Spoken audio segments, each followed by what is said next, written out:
ቀብር እስክትዘይሩ ድረስ ቀብር እስኪገባ ድረስ ሰውየው አሁን እያየ አታ ቀብር ሄዶ ስለምን ያወራል? ስለ ዱንያ። ጀናዛ ወስደን ኮልፌ ሄደን ከዛ በኋላ ጀናዛ ሊቀበር ሲል ልባችን እኮ ሸፍቷል። ስለምንድን ነው የምናወራው? ስለ ቼክ ስለምንድን ነው የምናወራው? ስለ ዕቁብ ስለምንድን ነው የምናወራው? ስለ ኢንቨስትመንት ላኢላሃ ኢላላህ። መች ነው የምንመከረው? ቀብር ሄደን ካልተመከር ሰውየው እዛ ቀብር ሄዶ እንኳን ስለ አኺራ ካላስተወሰ መቼ ነው የት ነው የሚያስታውሰው?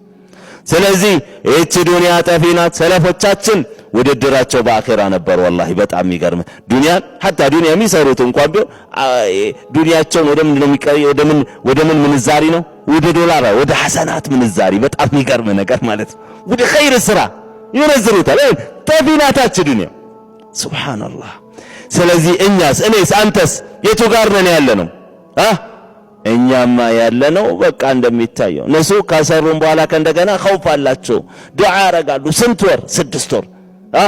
ረበና ተቀበል ሚና ኢነከ አንተ ሰሚዑል ዓሊም ወቱብ ዓለይና ኢነከ አንተ ተዋቡ ረሒም።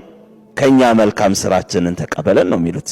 እያለን ረበና ተቀበል ሚና ኢነከ አንተ ሰሚዑል ዓሊም፣ አንተ ሰሚ አዋቂ ጌታ ነህ ነው የሚሉት። አየህ አንተም ሙእሚን ስራ ሰርተ ደግሞ ማሻአላህ በጥሩ ከሰራ በኋላ ስራህን በሪያ እንዳታጠፋት።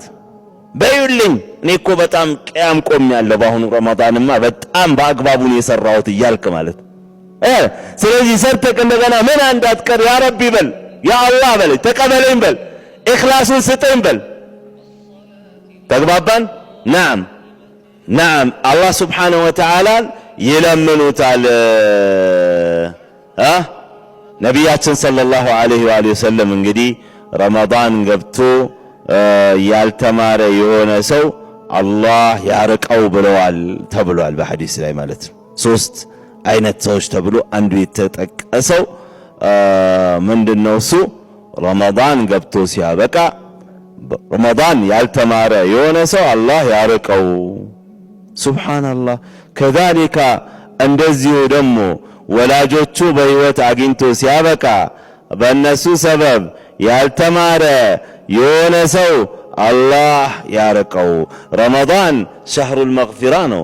ረመዳን የምህረት ወር ነው። ረመዳን ገብቶ ካልተማረ መቼ ይማራል ሰው ልጅ?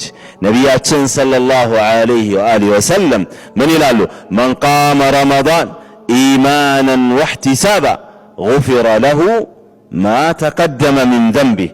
ረመዳንን የጾመ ሰው አምኖ ከአላህ ምን እንዳገኛለሁ ብሎ ኢህቲሳብ ያደረገ የጾመ የሆነ ሰው ጉፊረ ለሁ ማ ተቀደመ ሚን ዘንቢህ ያለፈው ወንጀሉ ይማራል። በዚህ በረመዳን ጊዜ ታዲያ በትክክል ካልጾመ፣ በትክክል ወደ አላህ ካልተቃረበ፣ ወደ አላህ መግፊራ ካልገባ፣ የአላህን ምህረት ካላገኘ፣ ጾሙ የእውነት ካልሆነ እንዲሁ ዝም ብሎ ብቻ መጾም ማለት አይደለም። ዝም ብሎ ብቻ ከመግል መቆጠም ማለት አይደለም። እያንዳንዱ ሰውነቱ መጾም አለበት።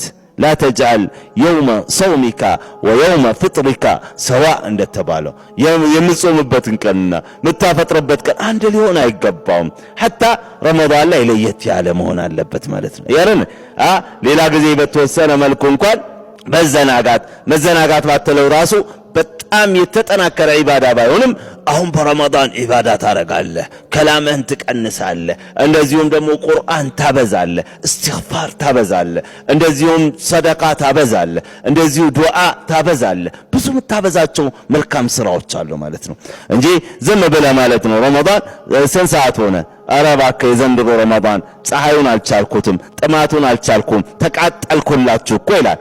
መች ነው መገላገለው ይላል። ደግሞ አንድ ቀን ሲሞላው ገና 29 ቀን ቀረን ይላል። ልንገላገል 29 ቀን ቀረን። ላኢላሃ ኢላላህ። የኢባዳ ጣዕም የቱ ጋር ነው ያለው? ሰለፎቻችን፣ ቀደምቶቻችን፣ ሳሊሖቻችን ዛሬም ያሉ ወላሂ እያንዳንዷን ሰዓት በኢባዳ አንዱን ኢባዳ ሲጨርስ ቲላዋ ሲጨርስ ዚክር ሲጨርስ ሰደቃ ሲጨርስ ብዙ አይነት መልካም ስራዎች አሉ። መልካም ስራዎችን እየሰራ ሰዓቱም አይበቃዋል። የኔ ቢጤ ነው ይላል። ሰዓቷን እያየ ማለት ነው 12 ሰዓት ሊሆን 1 ሰዓት ቀረው፣ ልናፈጥር 1 ሰዓት ቀረን እየቆጠረ ጊዜም ያልቅበታል ማለት ሱብሃንአላህ። አያልን።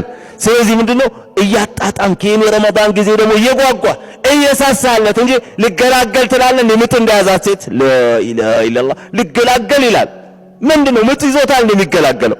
ስለዚህ ይሄ ኢባዳ ለዛ ማጣታችንና ልባችን መሸፈቱ እኮ የሚያሳይ እኮ ነው።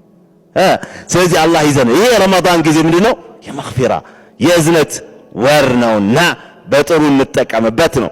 ሌላው ደግሞ ቂያም የበለጠ ምናበዛበት ቂያም በማድረግም ማርታ ይገኛል ተብሏል። በዚህ በረመዳን ቂያም በማብዛት ሌሊቱን በምን በቂያም من قام رمضان إيمانا واحتسابا غفر له ما تقدم من ذنبه ነቢያችን ሰለላሁ ዐለይሂ ወሰለም ረመዳንን በምን ያሳለፈ በቂያም ያሳለፈ በቂያም ያሳለፈ ያለፈው ወንጀሉ ይማርለታል። ሁሌም ቂያም አለ። ረመዳን ላይ ደግሞ የበለጠ ቂያም ትቆማለህ ማለት ነው። ቂያማ ቀን አላህ ፊት የምትቆምበት ቀን ቀለል እንዲልልህ ዛሬ ቂያም አብዛ። የውመ የቁሙ الناس لرب العالمين